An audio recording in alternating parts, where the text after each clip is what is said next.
الذين يقولون ربنا إننا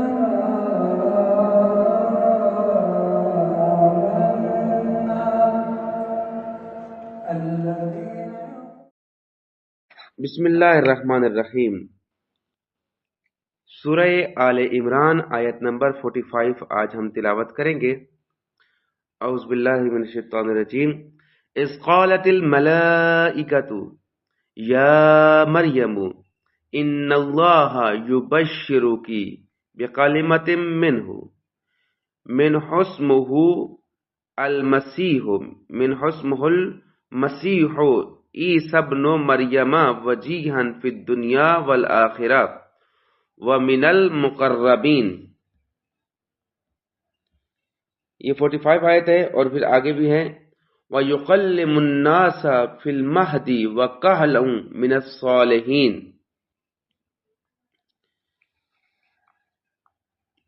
پہلے ہم ان آیت کو پڑھ لیتے ہیں، پھر آگے پہنچتے ہیں، دیکھیں کہاں تک ہمارا سبق پہنچتا ہے۔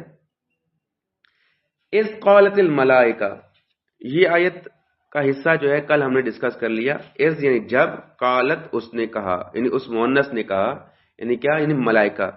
ملائکہ کیونکہ لفظی طور پر مؤنث ہے، اس لیے قالت آیا ہے۔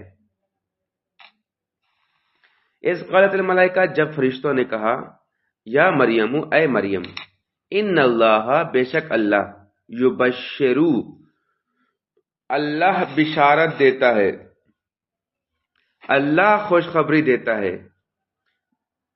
یبشرو، اور آگے آخر میں کیا ہے، کاف ضمیر مخاطب کی مؤنث کی ہے، کی یعنی تمہیں، اللہ آپ کو مبارک دیتا ہے، بشارت دیتا ہے، بکلماتن، ایک کلمے کی، ایک کلمے کی کیا ہے، مبارک دیتا ہے، بشارت دیتا ہے، خوشخبری دیتا ہے، من ہو، اور وہ کلمہ کون سا ہے، اسی اللہ میں سے ہے، یعنی من ہو کی ضمیر جو ہے، مجھے روز کہنا پڑتا ہے کہ آپ مائک بند کریں، تھوڑا توجہ خود کر لیا کریں۔ تفسیر زہرا صاحبہ، خوب، ان اللہ یبشرکی، بے شک اللہ تعالی تمہیں بشارت دیتا ہے، بکلمتن، ایک کلمے کی، منہ، اپنی طرف سے، یعنی اس کی طرف سے ہے، اس کی جانب سے، منہ، ہو کی ضمیر اللہ کی طرف ہے، یعنی وہ کلمہ جو ہے وہ اس کی جانب سے ہے۔ اسمہ، اس کا نام، المسیح، اس کا نام مسیح ہے، عیسی ابن، وہ مسیح کیسا نام ہے، عیسی ابن مریم، مریم کا بیٹا، وجیہن، وجیہن فی الدنیا والآخرہ، وجیہن یعنی وہ آبرومند ہے، وہ قابل احترام ہے، وہ لائق عزت ہے، ٹھیک ہے، یعنی اس کا چہرہ، ویسے وجہ کہتے ہیں چہرے کو، وجہ کہتے ہیں چہرے کو، اور وجیہن یعنی ایسا فرد کہ جس کا احترام ہو، جس کا سامنا جو ہے وہ قابل احترام ہو، فی الدنیا والآخرہ، اور وہ دنیا اور آخرت میں کیا ہے، وجیہ ہے، من المقربین، اور مقرب لوگوں میں سے، مقرب یعنی قرب خدا رکھنے والے لوگوں میں سے ہے۔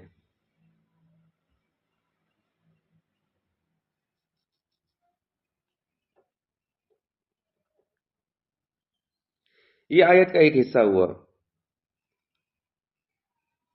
اب یہاں پر پہلی بات تو کل ہم نے عرض کی تھی کہ حضرت مریم علیہ السلام سے فرشتے براہ راست کلام کرتے تھے۔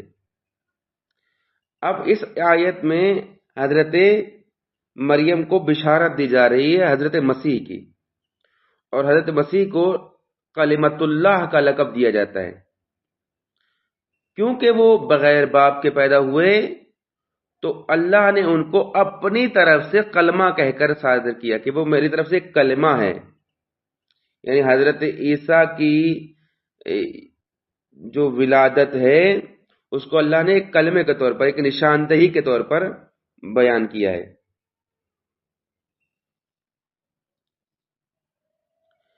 اور دوسری بات اس میں عرض کی کہ وجیہن فی الدنیا والآخرہ، کہ وہ دنیا اور آخرت میں وجیہ ہے۔ وجیہ کو ہم تھوڑا سا کھولتے ہیں۔ ایک تو سادہ معنی اس کا یہی ہے وجیہن، یعنی آبرومند، قابل احترام۔ حضرت عیسیٰ علیہ السلام کی زندگی ایک با اعتبار، ایک قابل احترام شخص کے طور پر اپنے علاقے کے لوگوں کے لیے بھی بہت اہمیت کی حامل تھی، یعنی تقدس ان کا بہرحال موجود تھا۔ تو حضرت عیسیٰ دنیا میں بھی مقدس رہے اور معنی میں نہیں آئے گا وجیہن؟ جی خوبصورت بات خوبصورت کی نہیں، میں عرض کر رہا ہوں، اس کے چند معنی ابھی عرض کرنے ہیں۔ خوب وجیہن میں پہلے عرض کیا کہ عربی میں ایسے عنوان سے ذکر کہتے ہیں کہ چہرے کو کہتے ہیں، یعنی ایسا چہرہ کہ جس کے اندر رعب ہو، دبدبا ہو، وقار ہو، یا ایسا چہرہ جو نمایاں ہو، ٹھیک ہے، اور باعزت کے معنی میں بھی اس کو بیان کیا گیا ہے۔ بہرحال اس کو آپ جس انداز سے کہیں کہ جس کو دیکھ کر چہرہ بھلا لگے، کوئی خوبصورتی، حسین، حسن، یعنی جس کو دیکھ کر اچھا لگے، اس کو وجیہ کہتے ہیں، وجیہ۔ اس لیے دعائے توسل میں بار بار کہا گیا ہے وجیہن، یا وجیہن عند اللہ اشفع لنا عند اللہ۔ یہ ہم اہل بیت علیہ السلام کو بھی اس طرح خطاب کرتے ہیں کہ اے وجیہ، یعنی آپ اللہ کے حضور کیا ہیں؟ وجیہ ہیں، یعنی آپ وہ ہیں کہ جن کا چہرہ اللہ کے حضور سرخرو ہے، قابل قبول ہے، آبرومند ہے، عزت ہے، آپ کے احترام ہے، یعنی آپ کی بات ٹالی نہیں جائے گی، آپ کا سامنا جو ہے وہ بہت معتبر ہے، عزت و وقار اور بلند مرتبے والا ہے۔ یا یوں بھی خلاصہ کہوں کہ وجیہ ایسا شخص کہ جس کی دعا اللہ کے ہاں رد نہ ہو، جسے اللہ نے اپنے خاص مقربین میں چن لیا ہو۔ اور یہ بھی معنی کر سکتے ہیں کہ ایسی شخصیت جس کا اثر رسوخ ہو، جسے دیکھ کر اس کی بزرگی، کرامت اور ہیبت کا احساس ہو۔ یہ سارے معنی ایک ہی جگہ پہ آ کر رکتے ہیں، صرف الفاظ بدلتے رہتے ہیں۔ سر دعائے ندبہ میں جو ہے کہ اولیاء خدا وہ کہاں ہے، وہ چہرہ کہ جو اور جس کی طرف اولیاء خدا توجہ کرتے ہیں، وہ بھی اسی معنی میں آئے گا؟ وہ جملہ یاد ہے آپ کو؟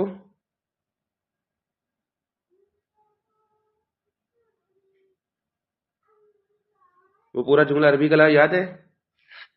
صاحب آپ کی آواز نہیں آ رہی ہے، بالکل سے۔ این وجہ اللہ سے کچھ ہے، کہاں ہے وہ چہرہ خدا؟ ہاں، این بقیت اللہ کے بعد شروع ہوتا ہے، این بقیت اللہ التی لا تخلو من العطرۃ الہادیہ، اور اسی طرح سے وہی معنی وہی آ جاتا ہے کہ جس کی یعنی اولیاء خدا جو ہے نا، جس کی عزت و آبرو رکھتے ہیں، یا جس کی عزت و احترام، جن کا روب ہے اولیاء خدا کے اوپر بھی، اس معنی میں ہے۔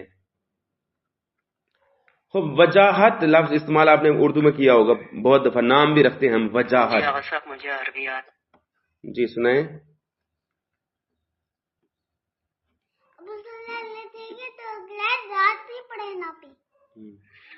این وجہ اللہ الذی یتوجہ الاولیاء۔ شاباش۔ جی وجہ اللہ الذی۔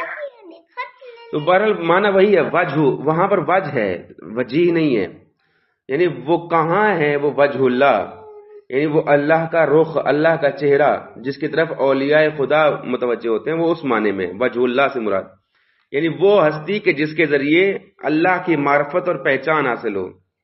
جس طرح ہم کسی انسان کے اس کے چہرے سے پہچانتے ہیں نا، تو کائنات اللہ کو اس کے ولی کے ذریعے سے پہچانتی ہے، یعنی اس کے امام کے ذریعے سے پہچانتی ہے، اور اسی لیے امام کو وجہ اللہ کہا گیا ہے، مولا علی علیہ السلام کو وجہ اللہ کہا گیا ہے، کہ یہ اللہ کا وہ رخ ہے، وہ چہرہ ہیں کہ جسے دیکھ کر خدا یاد آتا ہے. اور جب ہم اگلی لفظ کہتے ہیں نا کہ جس کی طرف اولیاء متوجہ ہوتے ہیں، الذی الیہ یتوجہ الاولیاء، جس کی طرف اولیاء متوجہ ہوتے ہیں، اس کا مطلب یہی ہے کہ جو لوگ اللہ تک پہنچنا چاہتے ہیں ان کے لیے امام کی ذات وہ راستہ، وہ سمت ہے کہ جس کی پیروی ضروری ہے. اس لیے معصوم علیہ السلام کے متعلق کئی روایات ملتی ہیں کہ جس میں آپ نے فرمایا کہ ہم وجہ اللہ ہیں، یعنی جن کا مشن جو ہے وہ نور الہی ہے، یا جن کی پیروی جو ہے وہ اللہ کی یاد دلاتی ہے، اللہ کی طرف قرب خدا کا ذریعہ بنتی ہے. بات سمجھ آئیے؟ جی ہاں. خوب آگے چلتے ہیں تھوڑا سا کہ حضرت عیسیٰ کو بیان کیا گیا کہ آپ وجی ہیں.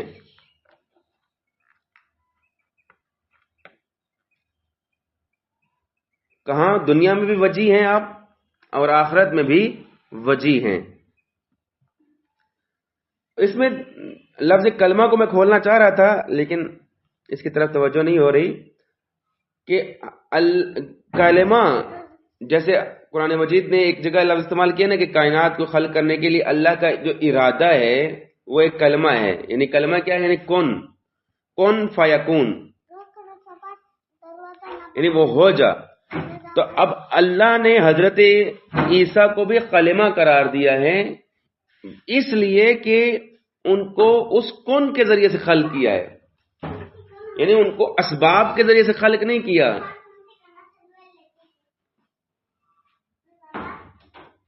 کہ ایک والد کے ذریعے سے جیسے نسل بڑھتی ہے اس طرح سے خلق نہیں کیا، بلکہ ایک معجزاتی طور پر خلق کیا ہے. اس لیے ان کو کلمہ قرار دیا ہے، اپنی قدرت کی نشانی قرار دیا ہے. معصومہ چپ ہو جاؤ.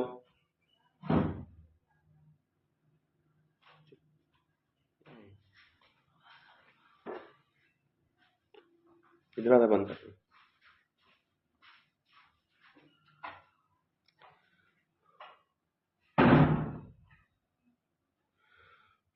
دوسری بات یہ ہے کہ اس میں اللہ نے عیسیٰ ابن مریم کہا ہے، یہ بھی بہت اہمیت کی بات ہے.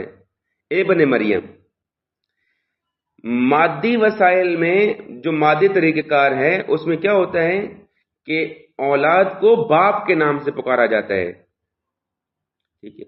اب کیونکہ اللہ نے کلمہ کے ذریعے سے آپ کو خلق کیا تو پھر اللہ نے نام بھی ماں کا دے دیا. اور نام دینے کی ایک سب سے بڑی وجہ بھی ہے، اگر اللہ صرف کہتا نا عیسیٰ، ٹھیک ہے، تو اس سے ایک اور چیز جو ہے نا وہ مشکل میں پڑ جاتی کہ لوگ نسبت دینے لگ جاتے کہ ہے تو انسان ہی لیکن یہ خدا کا بیٹا ہے. اس لیے دیکھیں اللہ نے ان کو کسی کا بیٹا ہی نہیں قرار دیا کیونکہ یہ خدا کا بیٹا ہے. اس لیے اللہ نے ان کو مریم کا بیٹا کہا ہے تاکہ یہ ابہام بھی ختم ہو جائے کہ بشریت یہ نہ سمجھے کہ یہ کسی کا بیٹا نہیں ہے. ان کا بیٹا کہا ہے، ابن مریم کہا ہے کہ اس کو خدا کا بیٹا نہ سمجھیں.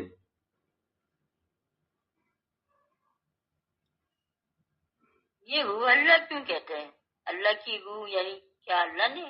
یہ کچھ سمجھ میں نہیں آیا. یہ ذات واضح میں جو پڑھتے ہیں روح اللہ یہ سب خوب، روح اللہ اس طرف آتے ہیں، صبر کریں. اسی طرح سے اس آیت میں حضرت عیسیٰ کے دو لقب مہم ترین بیان کیے گئے. ایک کلمہ قرار دیا حضرت عیسیٰ کو اور ایک وجیح قرار دیا ہے. اور یہی کلمات جو ہیں اللہ کے یہ لفظ کلمہ یا وجیح جو ہے وہ اہل بیت علیہ السلام کے لیے بھی قرار دیے گئے ہیں، کیونکہ ہر دور میں ایک حجت ہوتی ہے. ہر دور میں اللہ کی ایک ایسی حجت کا موجود ہونا ضروری ہے جو اس کی پہچان کا ذریعہ بنے، بارگاہ الہی میں جو صاحب عزت ہو. لہذا عیسیٰ علیہ السلام اس دور میں وجیح تھے، یعنی وہ دنیا جہاں بات کی گئی ہے وجیح تھے اس دور میں، اور اہل بیت علیہ السلام بھی اپنے دور میں وجیح قرار پائے، یعنی وہ بھی اللہ کے حضور صاحب عزت ہیں اور ان کا ایک مقام ہے۔ کلمہ تامہ کہا گیا اہل بیت کو، کلمات تامہ۔ ایک صلوات پڑھ دیجیے اہل بیت علیہ السلام کی عظمت پر۔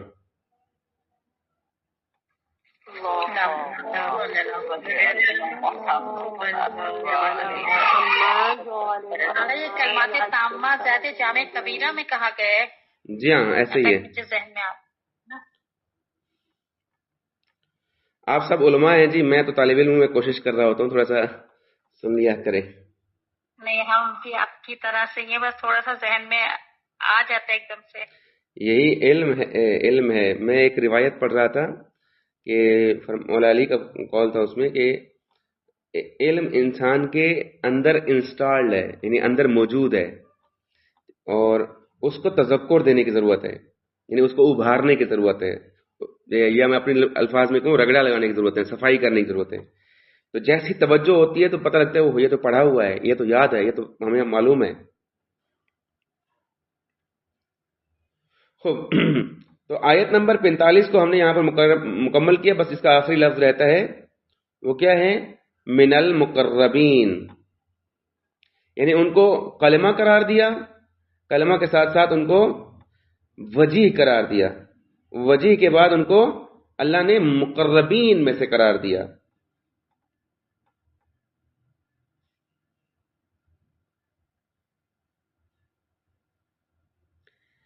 ایک اور بات لفظ کلمہ کے متعلق دوسری صورت میں ایک بات آئی ہے، سورہ کہف آیت نمبر 109 میں خدا فرماتے ہیں قُلْ لَوْ كَانَ الْبَحْرُ مِدَادًا لِقَلِمَاتِ رَبِّي لَنَفِدَ الْبَحْرُ قَبْلَ أَن تَنْفَدَ كَلِمَاتُ رَبِّي، یعنی اگر تمام سمندر کلمات الہی کو لکھنے کے لیے روشنی بن جائیں تو بھی کلمات خداوندی ختم ہونے میں نہ آئیں گے۔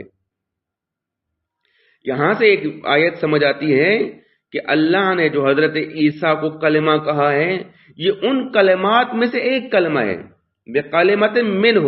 یہاں پر ایک بات سمجھ آتی ہے کہ اللہ کے کلمات زیادہ ہیں، اور اتنے زیادہ ہیں کہ سمندر کی سیاہی جو ہے وہ ختم ہو جائے، روشنائی بن جائے سمندر تب بھی ختم ہو جائیں، تب بھی وہ کلمات ختم ہونے والے نہیں ہیں۔ تو ان کلمات میں سے ایک کلمہ اللہ نے حضرت عیسیٰ کو قرار دیا ہے، اور کلمات تامہ یعنی جس پر جو ہے کلمات کی بس ہو جاتی ہے، یعنی مکمل کامل، وہ اہل بیت علیہ السلام کی ذات مبارکہ ہے۔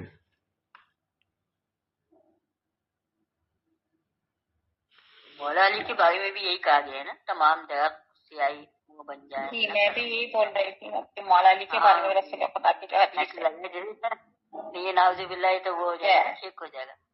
کس چیز کا شرک؟ اللہ کی بندی؟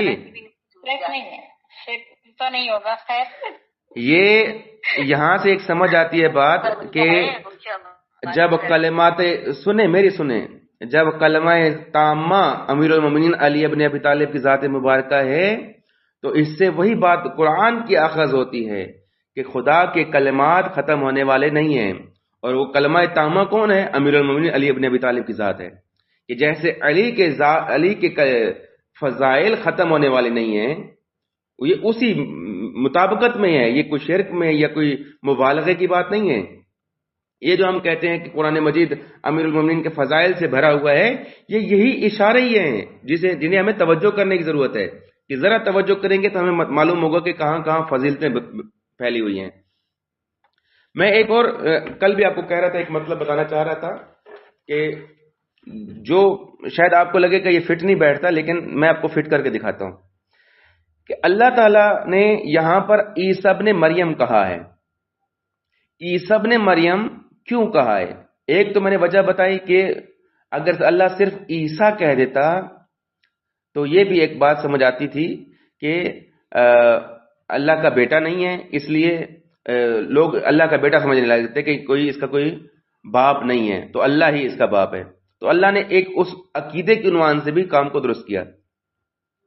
دوسری بات، ہمارے شرعی عنوان میں باپ اور دادا دونوں حق کے ولایت رکھتے ہیں. اگر باپ موجود نہ ہو تو دادا جو ہے وہ حق کے ولایت رکھتا ہے، یعنی باپ کی حیثیت وہ رکھتا ہے. ٹھیک ہے.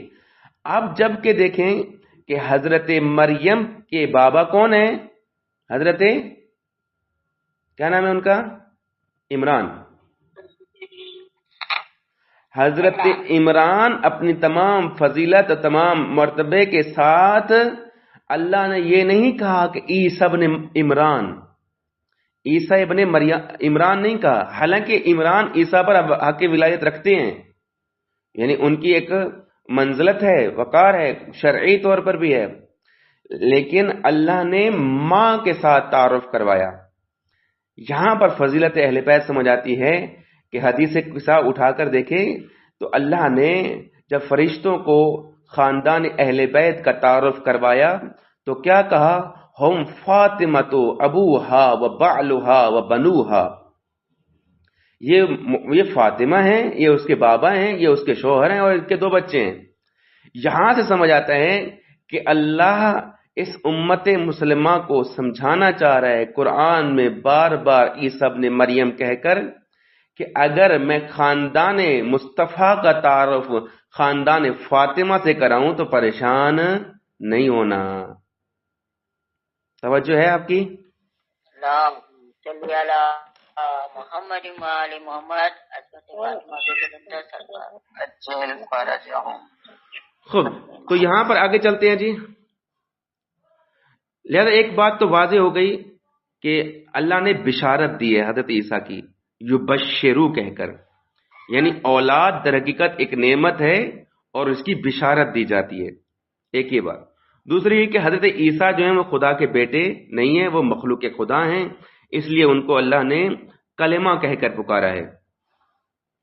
کلمہ یعنی جو بہت بلند مرتبہ ہے، جس کو لوگوں نے جس کی جو لوگوں کے سامنے کیا عظمت و بزرگی کی علامت ہے. اب دوسری بات اس میں نام رکھنے کی ہے. اسمہ المسیح، اسمہ المسیح، یعنی اللہ اپنے اولیاء خدا، اپنے اولیاء کی ولادت سے قبل ہی ان کا نام تجویز کر دیتا ہے. اس لیے اب رسول خدا کے متعلق بھی اگر دیکھیں تو حضرت عیسیٰ نے جب اپنا تعارف کروایا تو اسی کے ساتھ ہی پیشن گوئی دی کہ میرے بعد ایک نبی آئے گا جس کا نام اسمہ احمد، یعنی رسول خدا کی اس خاکی ولادت سے پہلے ہی آپ کا نام مبارک جو ہے وہ انبیاء اولیاء میں مشہور تھا، اور اولیاء کرام، انبیاء کرام آپ کا تعارف کرواتے تھے. ٹھیک ہے. تو آغا جی یہ تمام انبیاء کے نام خدا نے ہی رکھے؟ کچھ نام تو قرآن نے خود ذکر کیے ہیں ان کے نام کو، اور ایک اشارہ یہاں سے یہی سمجھ آتا ہے نا کہ انبیاء علیہ السلام کے نام کو خدا جو ہے وہ ذکر کرتا ہے. اس کے ساتھ اگلی بات جو عیسیٰ ابن مریم کی میں عرض کر رہا تھا کہ اللہ نے مریم کا نام لے کر ایک بات سمجھائی ہے کہ یہ خدا کا بیٹا نہیں ہے، بلکہ یہ ایک انسان سے تولد ہوا ہے، یعنی وہ انسانی پروسیس سے گزرا ہے، وہ حمل کے ذریعے سے اس دنیا میں آیا ہے، لہذا اس کو خدا کا بیٹا نہیں کہہ سکتے.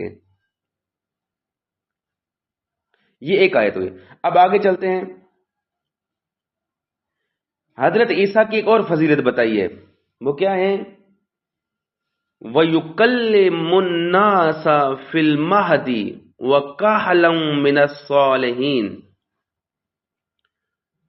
حضرت مریم کو کہا گیا کہ یہ جو آپ کو ہم نے بیٹا دیا ہے، بشارت دے رہے ہیں، یہ بیٹا کلمہ ہے، اس کا نام عیسیٰ ابن مریم ہے، یہ وجی ہے اور مقرب ہے. پھر اگلی نشانی اس کی فضیلت بتائی، وَيُكَلِّمُهُ وَيُكَلِّمُ النَّاسَ، وہ کلام کرتا ہے. وہ کلام کرے گا، یہ کرتا ہے لوگوں سے، الناس لوگوں سے، فی المہد، مہد کہتے ہیں گہوارے کو، یعنی جھولے کو، پنگوڑے کو مہد کہتے ہیں. تو یعنی یہاں پر وہ مثال وہی آئے گی، یعنی ماں کی گود میں یا جھولے میں یا گہوارے میں جس میں بچے کو سلایا جاتا ہے مون بچپن میں، اس جگہ کو کہا جاتا ہے. وَيُكَلِّمُ النَّاسَ فِي الْمَهْدِ، یہ مہد میں لوگوں سے کلام کرے گا. یعنی اس کی نشانی یہ ہے، اس کا خوشخبری پہلے دی جا رہی ہے کہ یہ گود میں ہی، گہوارے میں ہی لوگوں سے بات کرے گا. وَكَهْلًا، یعنی یہ بچپنے میں بھی بات کرے گا، مہد میں بھی بات کرے گا. وَكَهْلًا، کہل کہتے ہیں بزرگی کی عمر، یعنی بڑھاپے کی عمر میں، یعنی یہ بچپنے میں بھی بات کرے گا اور بڑا ہو کر بھی لوگوں سے بات کرے گا. وَمِنَ الصَّالِحِينَ، اور یہ صالحین میں سے ہوگا. ایک بات تو یہ سمجھ آئی کہ حضرت عیسیٰ علیہ السلام کو خوشخبری دی جا رہی ہے کہ آپ گہوارے میں باتیں کریں گے، اور گہوارے میں بات کرنا ایک معجزہ ہے حضرت عیسیٰ کا، یعنی جس کی پیشن گوئی اللہ پہلے دے رہا ہے. اور بڑھاپے میں بات کرنا بھی ایک پیشن گوئی ہے کہ ان کا یہ سلسلہ جو ہے وہ بڑھاپے تک زندہ رہیں گے. اور اس سے ایک اور بھی نوید مل رہی ہے کہ اللہ نے ان کی موت کا ذکر نہیں کیا. یہاں پر یہی کہا کہ بڑھاپے تک، یعنی وہ اب روایات کے مطابق حضرت عیسیٰ کو جوانی کے عالم میں ہی اللہ نے اٹھا لیا، جوانی کے عالم میں. تو اس کا مطلب یہ ہے کہ ان کی آواز، ان کی صدا، ان کا کلام جو ہے وہ باقی ہے اور ان کا ظہور باقی ہے.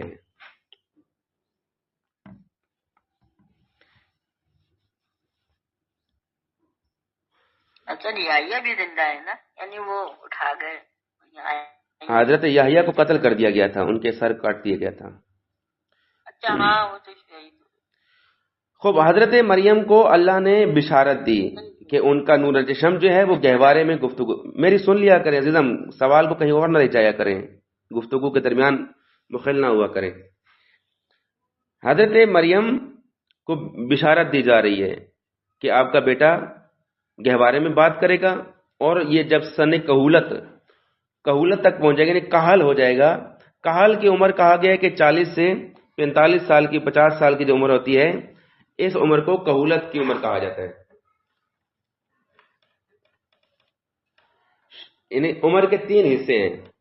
ایک پہلا حصہ شباب کا ہے، یعنی بچپنے کے بعد شباب آتا ہے، یعنی جوانی کا. دوسرا کہل کا ہے، اور تیسرا شیخ ہونے کا ہے. شیخ ہونا پورا بڑھاپا کہا جاتا ہے، جس میں انسان کی کمر جھک جاتی ہے، سکن جو ہے وہ کمزور ہونے لگ جاتی ہے، وہ سارے معاملات، آواز کی تبدیلی آ جاتی ہے. لیکن یہ 40 سے 50 سال کی عمر جو ہے وہ ایک پکی عمر ہوتی ہے. اس عنوان کو یاد کیا کہ اس عمر تک جو ہے بات کرے گا. گہوارے میں بات کرنا مہد میں در حقیقت ایک معجزہ تھا، کہ کہا گیا کہ حضرت عیسیٰ علیہ السلام نے جب ماں کی گود میں کلام کیا تو یہ اگلی آیتوں میں آئے گا کہ انہوں نے کہا کہ میں انا عبد اللہ، میں اللہ کا بندہ ہوں اور میں اللہ کی طرف سے نبی بن کر آیا ہوں. عموماً کیا ہوتا ہے، بچہ جو ہوتا ہے وہ 2 سال کے بعد گفتگو کرتا ہے، وہ بھی گفتگو بھی تھوڑی سی کرتا ہے، امی کہتا ہے، ابو کہتا ہے، یا لفظ پکارتا ہے. لیکن اللہ نے یہاں پر مہد کہا ہے. گہوارے میں وہ بچہ ہوتا ہے کہ جو 2 سال سے کم ہوتا ہے. یعنی اس سے سمجھ آتا ہے کہ حضرت عیسیٰ اپنی زندگی کے آغاز میں، بچپنے کے عالم میں ہی گفتگو کریں گے.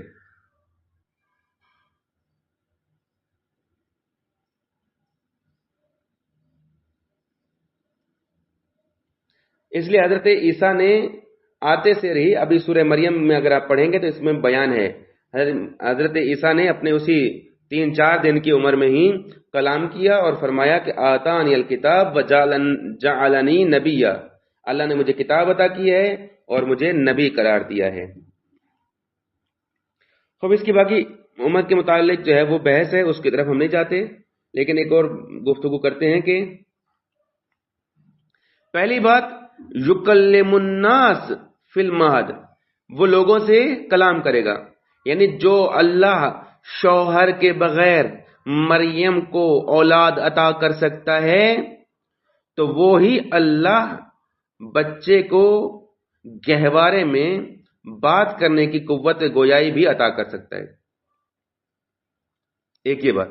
دوسری بات یہ کہ اگر اللہ چاہے تو کسی پر لگی ہوئی تہمت کو ختم کرنے تو اللہ اپنی غیبی مدد کے ذریعے سے بچے سے کلام کرا کر اس تہمت کو پاک کر دیتا ہے، اس تہمت کو ختم کر دیتا ہے. دوسری بات کہ الہی معجزہ، یعنی بچپن میں کلام کرنا یہ ایک الہی معجزہ تھا، اور اللہ بتانا چاہ رہا ہے کہ جو ہمارے الہی نمائندے ہیں، جو اولیاء خدا ہیں، وہ ماں کی گود میں گہوارے میں ہی کیوں نہ ہوں، وہ اللہ کی پیغمبری کی صلاحیت رکھتے ہیں. اسی لیے آپ اہل بیت علیہ السلام کی زندگی میں دیکھیں، حضرت امام محمد تقی علیہ السلام کی زمانہ امامت کو دیکھیں تو آپ جب 8 سال کی عمر مبارک میں تھے تو امام رضا علیہ السلام کی شہادت ہو جاتی ہے. تو اس 8 سالہ زندگی میں آپ نے منصب امامت کو سنبھالا اور امت کی راہبری اور امت کی ہدایت کے لیے منصب کو اختیار کیا. اور پھر جب لوگ اعتراض کرنے لگ گئے کہ یہ بچہ کیسے رہبری کر سکتا ہے، کیسے کر سکتا ہے، اس کے پاس کہاں سے علم آ گیا، پھر وہ امام کے ساتھ بہت مناظرے ہوئے، گفتگو ہوئی اور امام نے سب کے سوالوں کے جواب دیے. تو یہاں سے ایک سمجھ آتا ہے کہ اللہ اپنے اولیاء خدا کو ماں کی گود سے ہی یہ صلاحیت دیتا ہے، اور اللہ دے سکتا ہے، اس میں کوئی مشکل نہیں ہے. جو خدا بڑوں سے بات کروا سکتا ہے وہ بچے سے بھی بات کروا سکتا ہے. یعنی اب یہاں پر دیکھیں کہ اللہ نے دونوں لفظ استعمال کیے ہیں. پہلے کیا کہا فی المہد و کہلا، یعنی گہوارے میں اور کہولت کی عمر میں. یعنی جیسے یہ گہوارے میں بات کرے گا ایسے ہی کہولت کی عمر میں بھی اس کی بات ہوگی، یعنی جوانی کی عمر میں بھی وہی اس کی بات ہوگی. ایسا نہیں ہے کہ ابھی صرف یہ بات کرے گا اور پھر بعد میں اس کی بات نہیں ہوگی. دونوں عنوان کو بات کیا.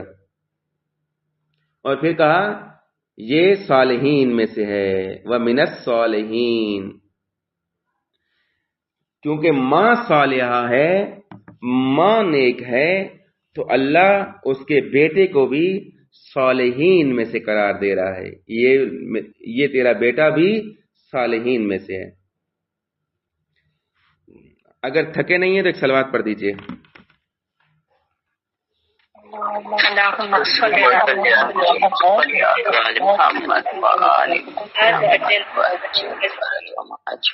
خوب جلدی سے اگلی آیت کو پڑھ لیتے ہیں اور پھر بات ختم کرتے ہیں. قالت ربی انا یکون لی ولد ولم یمسسنی بشر قال کذالک اللہ یخلق ما یشاء اذا قضى امرا فانما يقول له كن فيكون. اب پہلے تھی اللہ کی طرف سے بشارت مل رہی تھی حضرت مریم کو.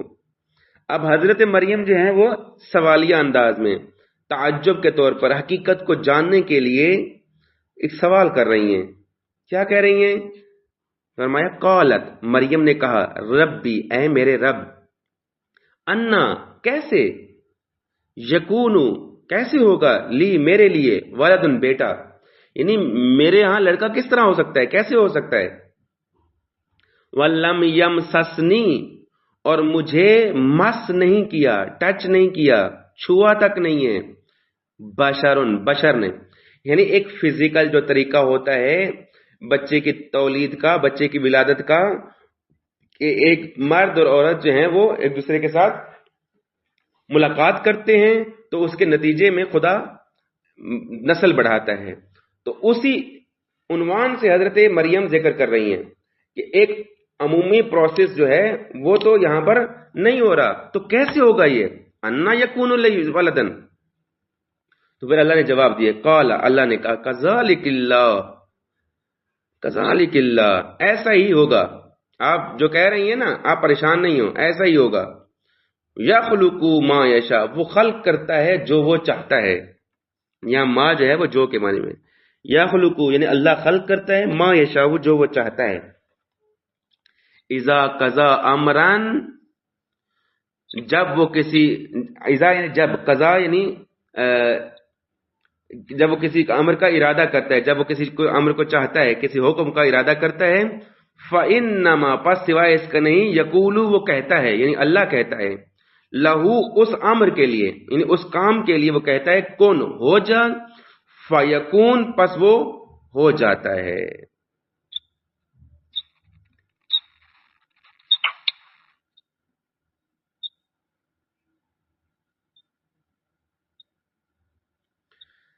تو اللہ کے ارادے کے اوپر یہاں پر ایک پوری یہ بحث ہے، اور یہاں پر ہم تھوڑی سی وضاحت دیں گے کہ وقت زیادہ ہو گیا ہے. پہلی بات یہ کہ خدا کا ارادہ ہی یہ تھا کہ ہم نے آپ کو بیٹا دینا ہے، وہ خوشخبری دے دی تھی.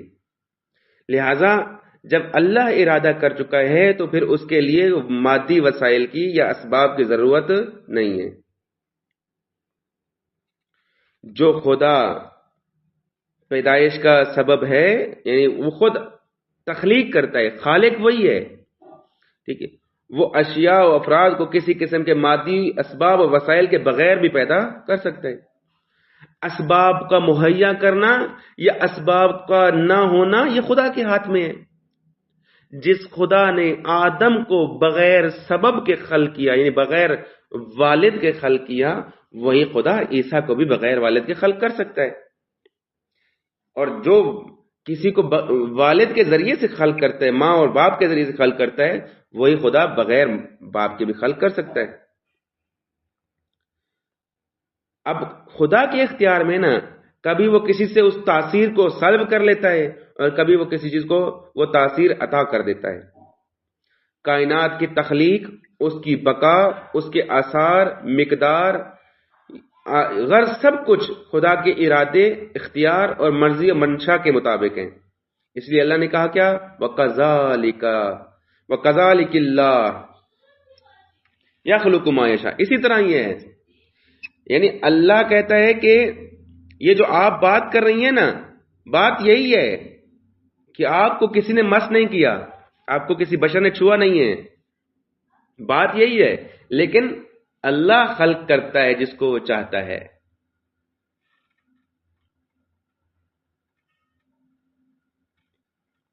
اب آپ ایک سوال کر سکتے ہیں حضرت مریم پر. کیا حضرت مریم نے سوال ہی کیوں کیا کہ انا یکون لی ولدا، میرا بیٹا کیسے ہوگا، میری اولاد کیسے ہوگی؟ تو یہ سوال جو ہے حضرت مریم کا ہٹ دھرمی یا ضد کے طور پر نہیں ہے، انکار کے طور پر نہیں ہے، بلکہ یہ تعجب کے طور پر ہے.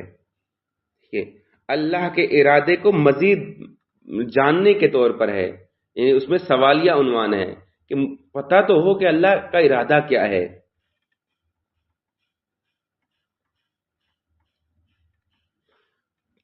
دیکھیں سوال اس لیے بھی بنتا ہے کہ حضرت مریم ایک عادی طریقے سے بچہ تولد نہیں کر رہی، ایک غیر عادی طریقہ، یعنی ایک جو فطری اور طبعی طریقہ ہے اس کے حساب سے بچہ نہیں ہو رہا.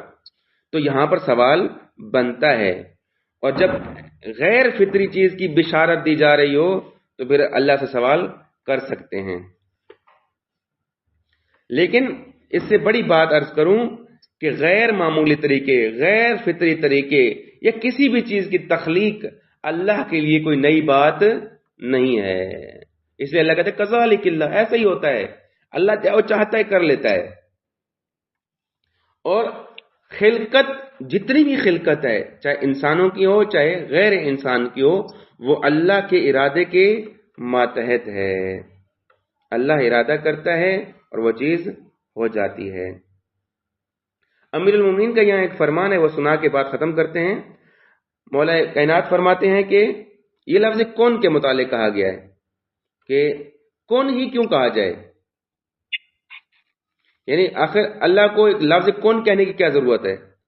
تو اس کی تفصیل میں امیر المومنین فرماتے ہیں کہ یقول لمن اراد کو کونہ، جسے پیدا کرنا چاہتا ہے اسے ہو جا کہتا ہے، اور جس سے وہ ہو جاتی ہے بغیر کسی آواز کے جو کان کے پردوں سے ٹکرائے، اور بغیر کسی ایسی صدا کے جو سنی جا سکے۔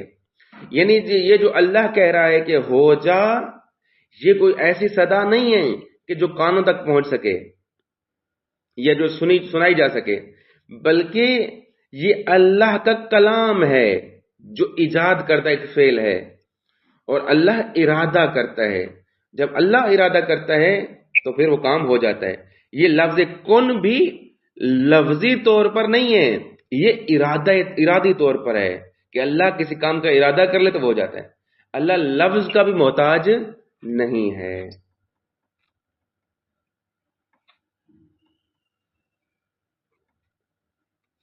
خوب، یہاں تک بات کو روکتے ہیں، آگے انشاءاللہ اس کو مزید کھولیں گے۔ بات آگے حضرت عیسیٰ کی باتیں چل رہی ہیں آگے انشاءاللہ، تو اس کی بات جاری رکھیں گے۔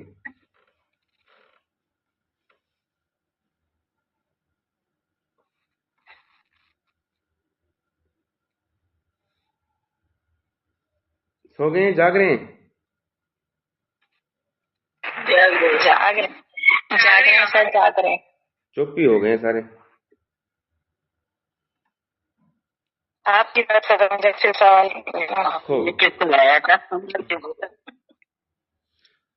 تو ہماری گفتگو تمام ہوئی جی۔ ہم نے 3 آیتیں پڑھی۔ پہلی آیت ہم نے حضرت عیسیٰ کے متعلق بشارت کی پڑھی، اذ قالت الملائکۃ یا مریم ان اللہ یبشرک بکلمۃ منہ اسمہ المسیح عیسی ابن مریم وجیہا فی الدنیا والآخرہ ومن المقربین۔ اور دوسری آیت 46 آیت ہم نے پڑھی، وَيُكَلِّمُ النَّاسَ فِي الْمَهْدِ وَكَهْلًا وَمِنَ الصَّالِحِينَ۔ اور اگلی آیت کیا پڑھی، قالت ربی ان یکون لی ولدا ولم یمسسنی بشر قال کذلک اللہ یخلق ما یشاء اذا قضى امرا فانما یقول له کن فیکون۔ تو یہاں اس 3 آیتوں میں خلاصہ اگر بیان کیا جائے تو اللہ نے حضرت عیسیٰ کو القابات کو بیان کیا ہے، بشارت کو بیان کیا ہے، اور پھر اپنے ارادے کو بھی بیان کیا کہ میں جو چاہوں خلق کر سکتا ہوں۔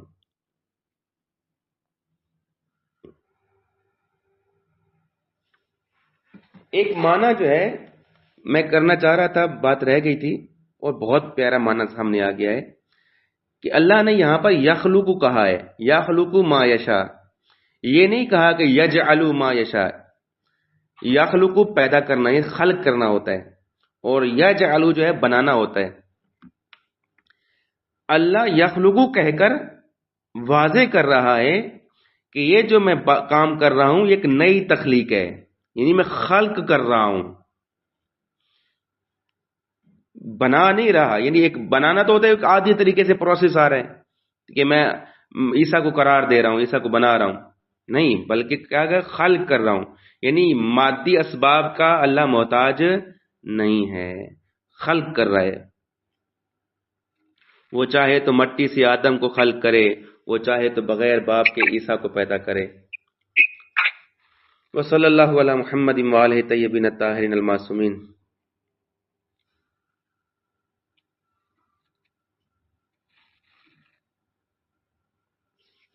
آپ نے جو پہلی آیت اس میں پڑھی ہے اس میں آپ نے حضرت عیسیٰ کے القابات بتائے کہ کلمہ ہے، وضیح ہے، مقرب ہے، کلام کرنے والے۔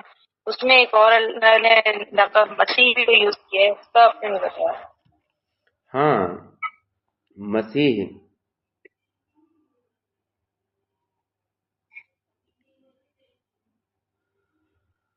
مسیح کا معنی عرض کرتے ہیں۔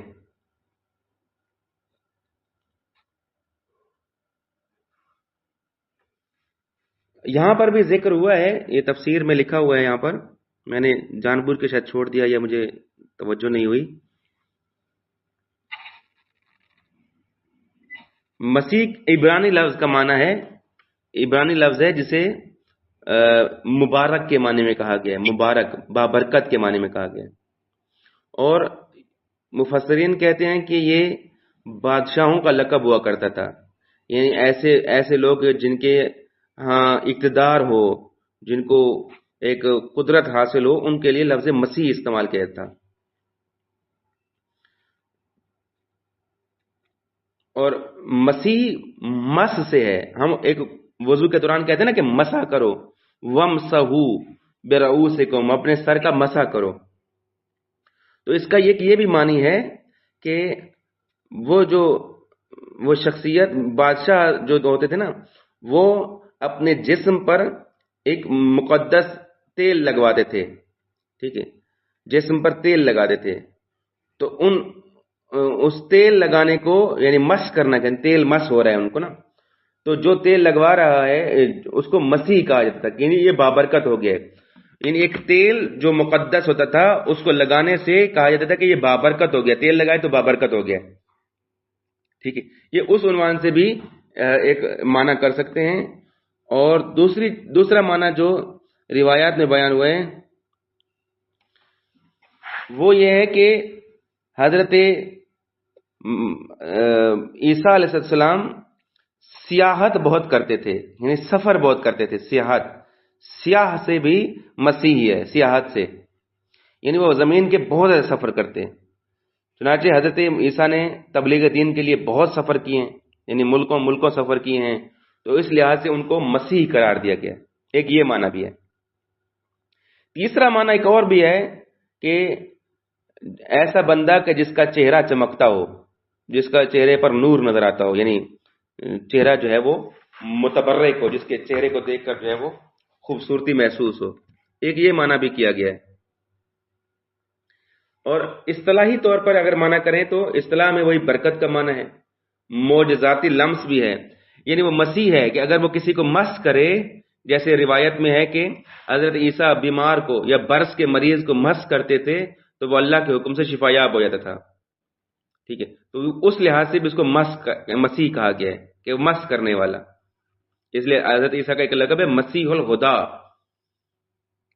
ایک تو آپ کو پاکیزگی اور برکت جو ہے وہ پیدائشی طور پر حاصل ہے، اور دوسرا یہ کہ معجزاتی طور پر ان کا جو مس کرنا ہے وہ شفا یابی کا باعث ہے.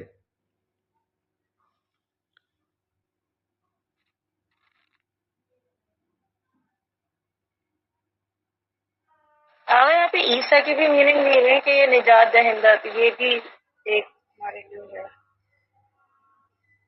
جی ہاں، وہی اسی معنی میں عبرانی لفظ ہیں یہ، اور عبرانی عنوان سے اس کو کہا گیا کہ عیسیٰ کے عنوان سے نجات دہندہ یا صاحب حیات معنی کیا گیا ہے،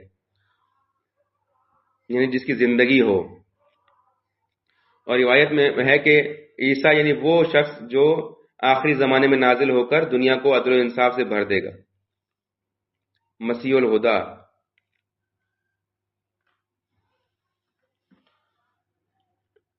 کرسچن ان کو یسوع مسیح کہتے ہیں نا، نجات دہندہ.